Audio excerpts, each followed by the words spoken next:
Could you please state your name and spell your last name for the jury? Trooper Joe Paul, that's Paul. And how are you employed, sir? I am currently employed with the Massachusetts State Police. And how long have you been a trooper with the state police? I have been a trooper for approximately 8.5 years. And 12.5 years. I apologize. And where is it that you're currently assigned within the state police? I am currently assigned to our collision analysis and reconstruction section, otherwise known as CARS, our recon. And how long have you had that assignment to the reconstruction of the cars? That one was for about 8.5 years. And with respect to your assignment to that unit, prior to beginning with that unit, let me ask you this first. As far as the CARS unit is concerned, about how is that sort of divided up as far as is there certain regions that you would specifically cover? Correct. We have four separate regions across the states. We have Southeast, the Northeast, Central, and the Western. And which of those are you assigned to? I am assigned to the Southeast. And geographically, how much territory are we talking about that the Southeast covers? Anywhere from Boston down to the Cape, Martha's Vineyard, Nantucket, anywhere southeastern part of Massachusetts. And currently, how many troopers are assigned to this specialized reconstruction within your Southeast region? Within our Southeast region, we have, I believe we have 9 now. And is there some kind of on-call system that your unit operates by? Yes. Can you describe that to the jury? So we rotate. We rotate every day. Our on-calls are for 24 hours from 0700 to 0700 the next day. Now, with respect to yourself, prior to you entering into the CARS unit, what, if any, specialized training do you undergo in regard to crash reconstruction? So when I before I got into the unit, I was sent to 3 separate classes. Each class was 40 hours long. So the first class is basic at-scene crash investigation. Next one's advanced crash investigation, and the other one's traffic crash reconstruction. And with each of these trainings that you underwent prior to being assigned to the CARS unit, and some more that we'll talk about in a moment, with respect to each of the trainings that you've been a part of or undergone, is there some sort of certification that you receive in regard to a successful completion of those trainings? Yes, each one has its own certification. Now, with respect to, since you've been working with the CARS unit over the last several years, what, if any, additional specialized training have you received in the area of crash reconstruction? Since I've been on, I've been into probably about 877 hours of education in the units. That's anything from bicycle crash investigation, human factors. I'm currently certified through Berla for examiner and a technician. I am a CDR analyst and a CDR technician trainer. Just recently I attended multiple seminars, and most recently I attended a seminar in Houston on EDR data retrieval. Now, among those other trainings that you received, some of those trainings pertain specifically to pedestrian crashes? Correct. And in addition to the training that you received through the state police, what, if any, professional organizations do you belong to in regard to crash reconstruction? Yes. I am currently part of NAPARS, which is the National Professional Accident Reconstruction Section, and I'm also certified through ACTAR, which is the Accreditation Commission for Traffic Accident Reconstruction. Now, if I can focus specifically just for a moment on the ACTAR certification, can you explain to the jury sort of what goes into that, and as far as that certification is concerned, how does one obtain? Okay, so first thing you do is you got to submit an application to ACTAR to be allowed to take the test, and part of the you got to tell them how much education you've had, how many crashes you've investigated, basically anything within the crash investigation world. And then once they find that you're accepted to take the test, then you got to set a time for the test. We did it as a section throughout our state, and the test is a 2-part test. It's a practical and theory portion of the test. Each part's 4 hours long, and you got to pass both portions to be certified through ACTAR. So there's a written exam and a practical portion of the test as well? Correct. And can you explain to the jury sort of the practical portion? What does that consist of? The practical portions is you basically have to analyze a collision. So they give you a simulated crash, and you have to go through and document the evidence. You have to answer a series of questions based on that specific crash. So where you can find the speeds, the distances, times, and everything else related to that collision. And you've successfully completed and received that certification, sir, is that correct? That's correct. And how long ago was it that you first received your ACTAR certification? In 2019. And how long is that sort of in perpetuity, or is there a sort of continuing educational component attached to it? There is a continuing educational component attached to it. The test it's certified for 5 years, and within those 5 years, you still have to maintain a certain amount of education to reapply for ACTAR again. And with respect to that ACTAR examination, are you familiar with sort of the success rate or the passing rates when it comes to that examination? Correct.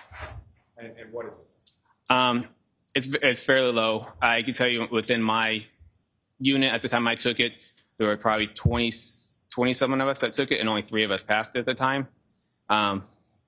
It's not a very high pass rate. Now, over the course, let me ask you this: when you first sort of enter into the CARS units, are you just sort of you go through the training and then you are on call and get sent out on the road by yourself, or how does that work? No, you first get initially assigned to a field training officer, and then at that point you shadow the field training officer to various crashes. And is there any sort of set time period for how long that shadowing process goes on for? It's not really a set time. It's more based on experience, on how many crashes you go to and how much experience you have in the field. And then they basically, if they feel like if you're deemed qualified, then they'll send you on the road on your own.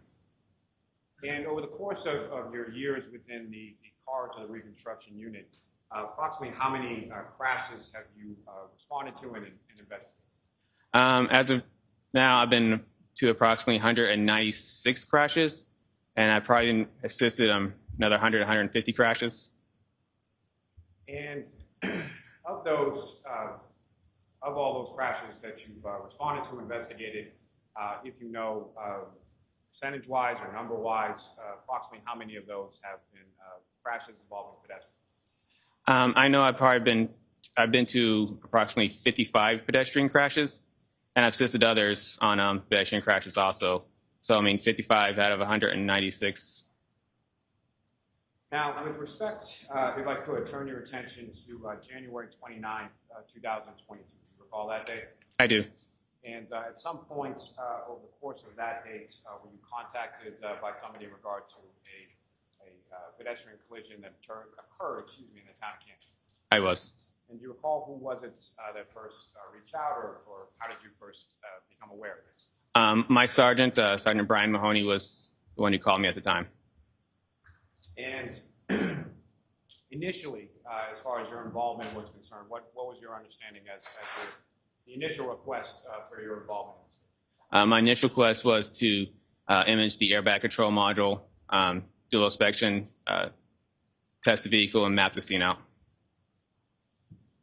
Now, you've used that term a couple of times, and if I could just ask you to explain it a bit for the jury. When you say an airbag control module or an ACM, what is that, and what do you understand that term to mean in the context of crash reconstruction? The ACM is the module in a car that controls the airbags and the seatbelt pretensioners. And what you were referencing before as far as being a CDR, having taken CDR trainings and being a CDR instructor, what, if any, relationship does the CDR have to ACM? CDR is just the crash data retrieval software. It's the software that we use to image or download an airbag control module. And can you explain to the jury sort of the process of physically sort of how that's done as far as what are you doing to the vehicle in order to download that information? Yes. There are 2 ways really to download a vehicle. It's either one is direct to module or just direct to the vehicle through the DLC port or the diagnostic link connector. Direct to module, we don't use a direct to module if a vehicle had no power then we would have to go directly find the module inside the vehicle and go right to that specific module. But if the car has power, we would go right to the DLC port, which is the same port that you see when you're like a technician would do the diagnostics on a car. They would plug underneath the steering wheel, and then we'll get there, extract the information from there. Now, once that information is extracted, what if any training have you received in regards to reading or interpreting the data that's extracted from? Yes, I've been certified through as a CDR analyst, and I've taken 2 classes on it now. Now, sir, turning your attention to February 1st, 2022. On that date, where, if anywhere, did you go in relation to your investigation in this case? I went to the Canton Police Department. Now, at some point prior to that, were you made aware, or did you do any research into sort of what the weather was like around the time? What was reported to you initially as around the time that the crash occurred? I reported that I know it was snowing and turned to a blizzard at the time. Now, initially on February 1st, 2022, where did you go? To Canton Police Department. Now, sir, at some point in time on that date, did you also have occasion to go to a residence or a street called Fairview Road in the town of Canton? I did. And specifically, there was a address that you were directed to. Is that correct? That's correct. And who, if anyone, did you go there with? I believe it was one of the Canton Police officers, Lieutenant Paul Gallagher, I think his name was. I met him there. And without anything specific as to what was told to you by Lieutenant Gallagher, what was sort of the purpose of having Lieutenant Gallagher there with you at that time? He was going to show me where basically the evidence that they have at that point was. Now, in addition to that, were you also able to, you're familiar with another specialized unit within the state police called the CERT team? I am. And at some points, did you have access to certain diagrams created by Lieutenant O'Hara within the CERT unit? Yes, I was. May I approach the witness, John? Yes.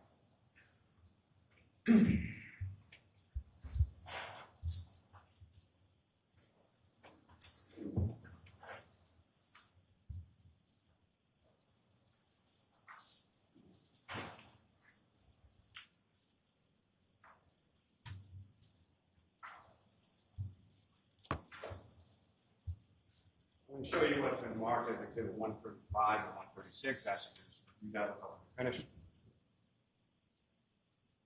I'm sorry, Mr. Jackson. That's okay. You recognize those, sir? I do. And, Your Honor, with the court's permission, if I could just publish that briefly for the jury. Okay. Ms. Gilman, if I could actually have Exhibit 136.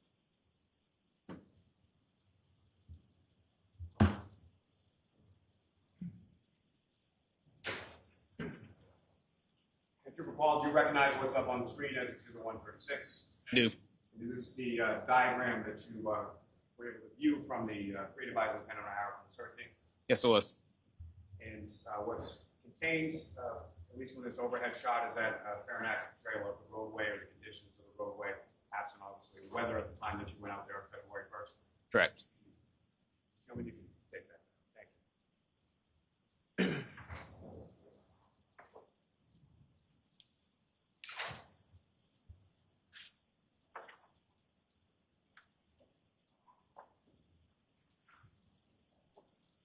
Sorry, forgive me, Your Honor, if I could just have 1 second. Sure.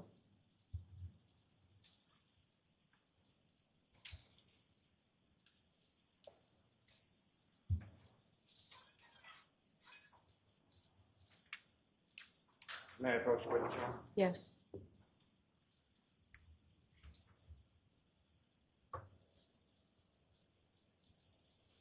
Sir, I'm going to retrieve that from you. I'm going to put 2 other photographs before you after they just look those up and finished. Yep. And do you recognize those, sir? I do. What do you recognize those to be? They are pictures that were in my report. They're Google images of the roadway. And one facing from the northbound direction, one facing from the southbound. Is that correct? That's correct. Your Honor, may I approach? Yes. I'll see if you can introduce the minutes and next exhibit. No objection. I need to.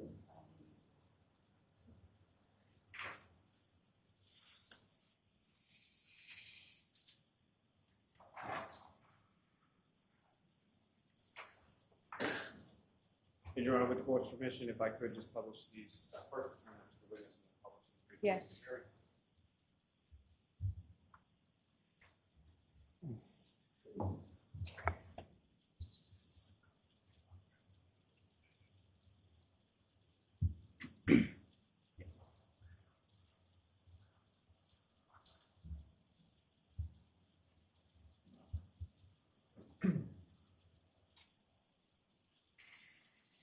Trooper, directing your attention to the screen, what you have before you is that, what's up on the screen, excuse me, is that what you have before you now marked as Exhibit 582?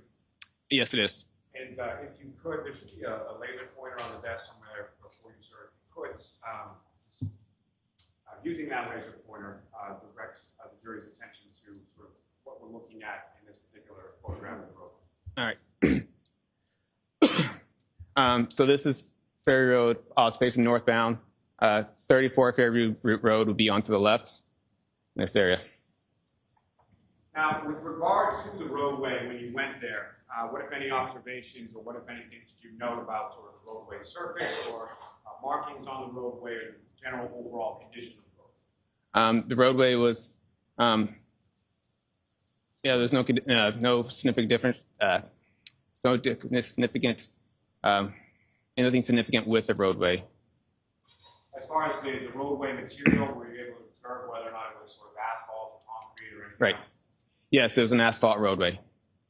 And as far as the markings within the roadway, what, if any, observations did you make of those? There was double yellow stone line, white fog lines on both sides of the edge of the road.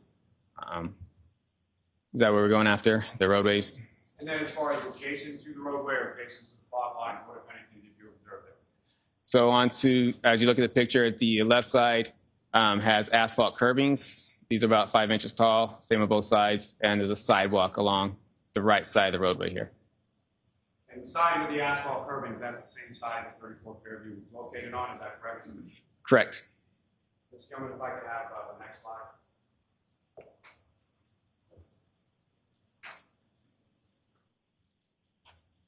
And to recall, if I could direct your attention to the next exhibit before you, I believe it's 583.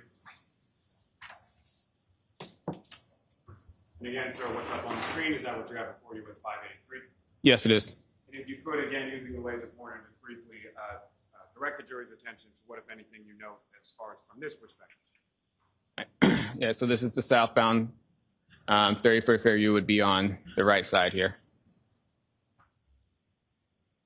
Ms. Gilman, you can take that. May I approach just to retrieve, Your Honor? Yes.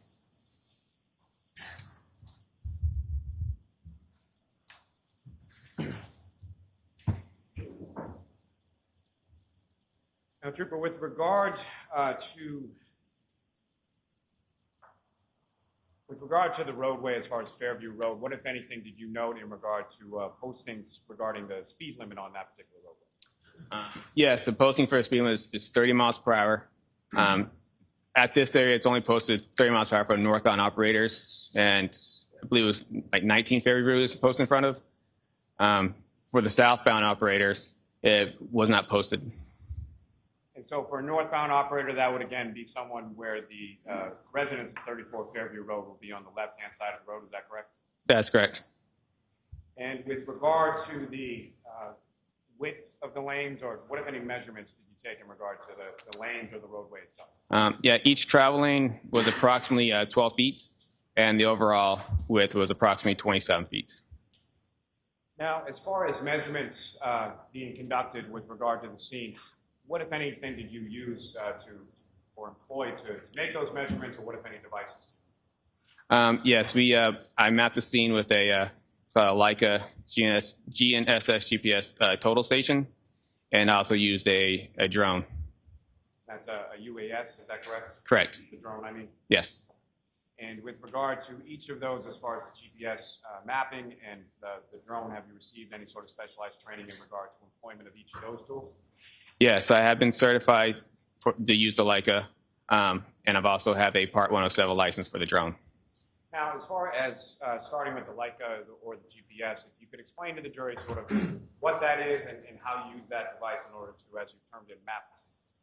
Yes, it's It's essentially what surveyors would use to make roadways. It uses satellites and GPS data plus cell phone data to make marks on the roadway, or actually not marks, but just mark points in the roadway that are within millimeters of the device.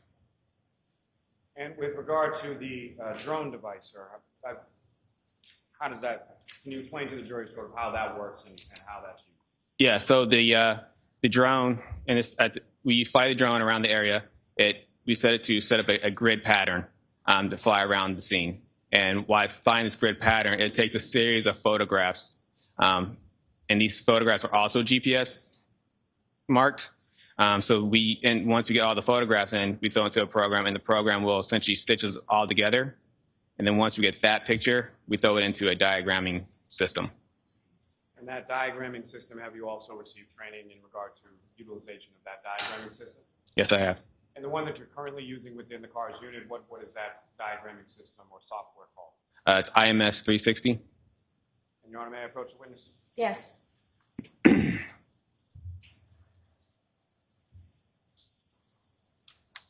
Sir, I'm showing you 4 documents, asking you to just review those. Okay. Finish.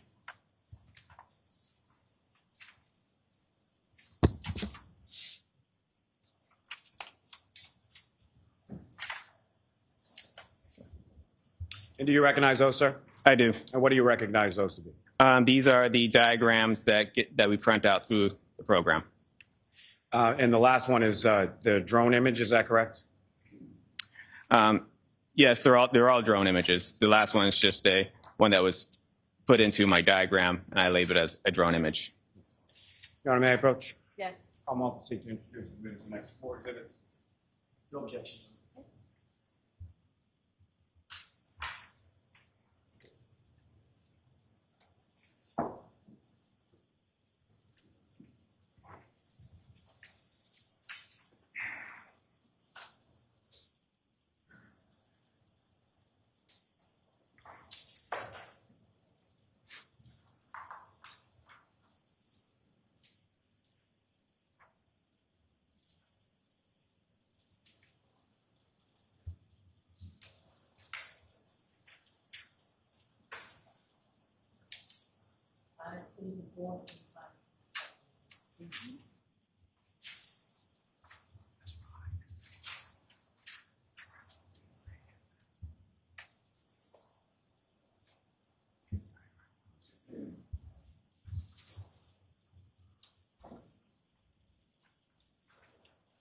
Yes.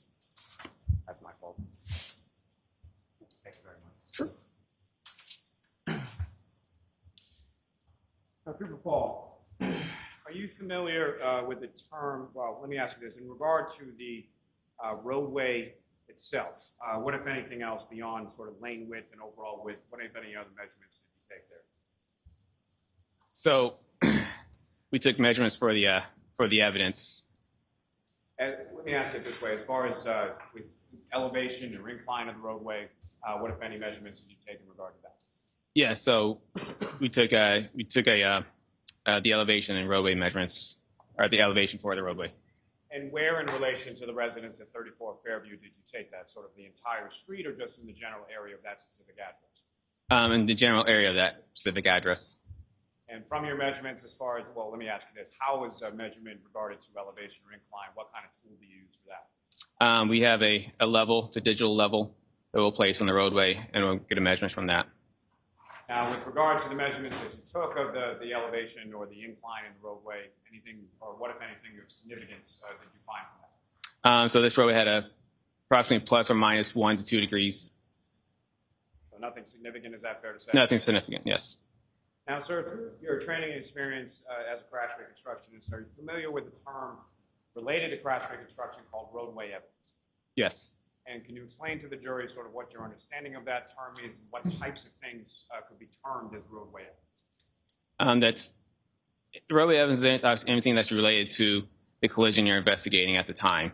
It could be anything from vehicle debris, gouge marks, tire marks, anything that's related to a vehicle or whatever type of crash you are investigating. It could be vehicle or pedestrians. So any sort of, anything from either the vehicle, pedestrian as well, is that correct? Correct. So pieces from a vehicle, holding items from a pedestrian, correct? Yes. Now, with respect to both your review of the CERT team diagrams as well as speaking with members of the Canton Police Department, were you able to then plot certain pieces of roadway evidence onto those diagrams that you that I just showed you a few moments ago? Yes, I was. Now, with reference to, you're familiar also through your training and experience when it comes to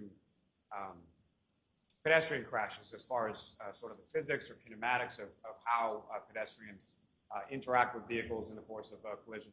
Yes, I am. Now, I'm going to ask you just a couple of terminology questions when it comes to items that are involved in a collision, sort of simple Newtonian physics, Newton's first law. Can you explain what that is to the jury and sort of how that pertains to any collision between two objects? The first law? Yes.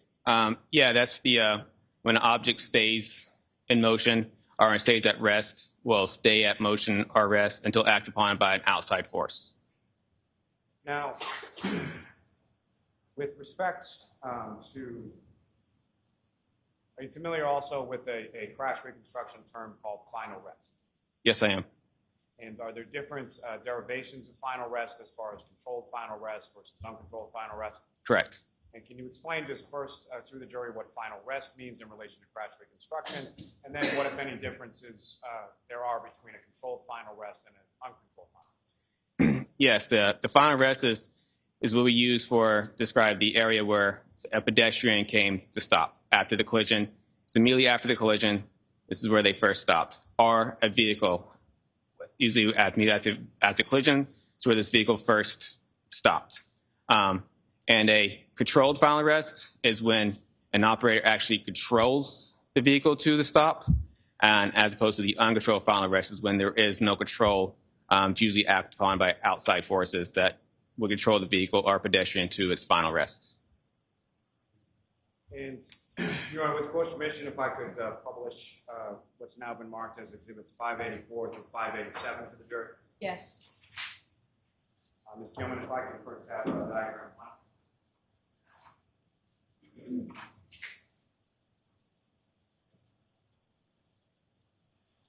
And Your Honor, may I approach this to return the exhibits to the witness?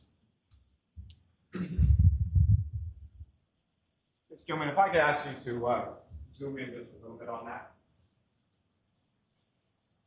And now, Trooper, what you have up on the screen, is that what you have before you as the first in that exhibits? Yes, it is. Now, using the laser before you could, I would ask you to draw the jury's attention or direction to what, if anything, of significance you have noted within this diagram. Okay. Who is the pointer? Okay.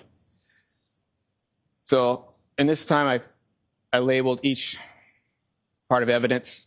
So right here would be the pedestrian's final rest, and they're all, since there's so many put together, everything was labeled with a red arrow that would be pointing to where the final rest is. And this is where a glass cup was found, and these are the red and clear plastic pieces. That's where they were found, and the pedestrian's shoe was found here. The smaller versions here in the light blue is one's a fire hydrant, the flagpole. This is a label for the street 34, and obviously the street name Fairview Road here. Now,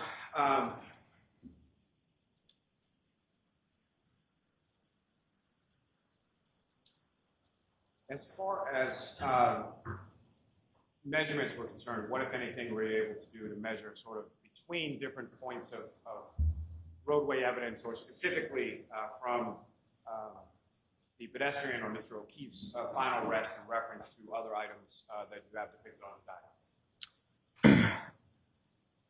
So we're talking about on these diagrams, it's hard to see here, but it is a scale diagram. The diagram itself is scale. Once you put a roll up to the actual paper, it's scale. I've also have on here, sorry to see, but I think it's right here. They're called ground control points. They're little X's on the roadway. They're used for the drones imaging, and using the drone imagings will use those in order to help put all the pictures back together. At the time of this, I measured between each point from ground control point 1 to 2 and put it as approximately 50 feet. And 2 to 3 is 50 feet and 3 to 4 is 50 feet. So it kind of is a second way to measure off the diagram, and also using the program to measure to different points while using the diagram. And as far as starting with the shoe that you have depicted in this diagram, what was the measurement of the shoe away from Mr. O'Keefe's body? I believe the shoe was approximately, I have in my thing, it's approximately 10 feet away. Your Honor, with the court's permission, may the trooper refer to his report just for the specific measurements? Yes.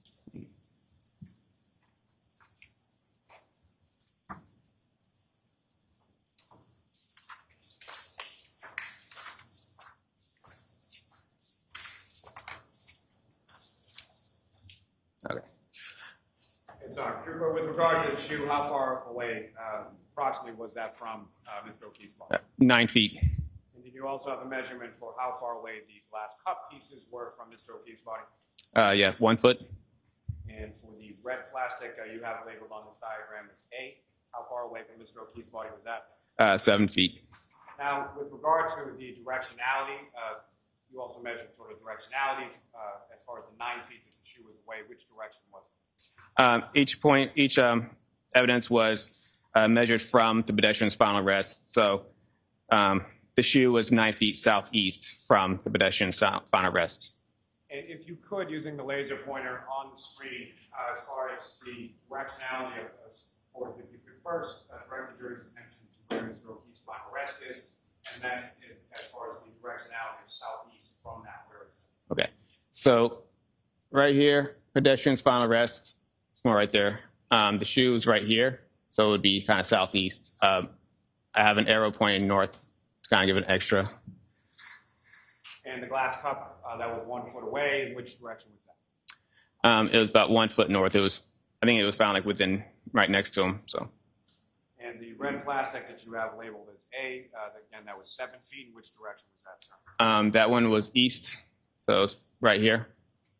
As far as the clear plastic, what was the measurement and what was the directionality for that item, sir? 10 feet southeast, so about over here. And the red plastic that you have labeled on the diagram is B. How far was that, and what directionality was that? That was 12 feet southeast, and that was found right here. Okay.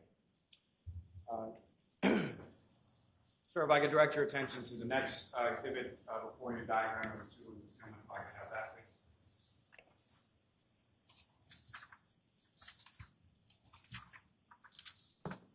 Sir, do you recognize what's depicted up on the screen? Yes, I do. And if you could, again, using the laser pointer, what, if anything, of significance to observe in this particular diagram in reference to the roadway evidence? It's just essentially the same diagram. It's just a closer up version of it. So you had, yeah. So you saw the pedestrian's final rest, glass cup, plastic pieces, the shoe.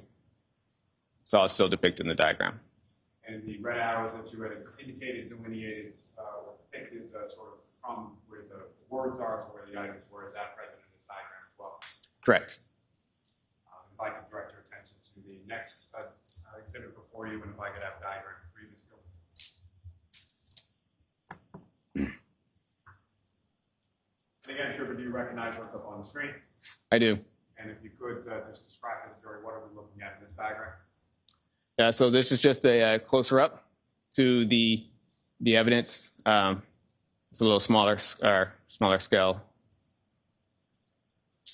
And these diagrams are created from photographs that you took with the drone overhead on that date of February 1st. Is that correct? That's correct.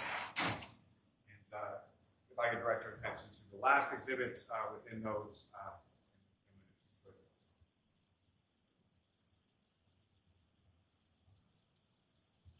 And again, sir, if you could, you recognize what's up on the screen?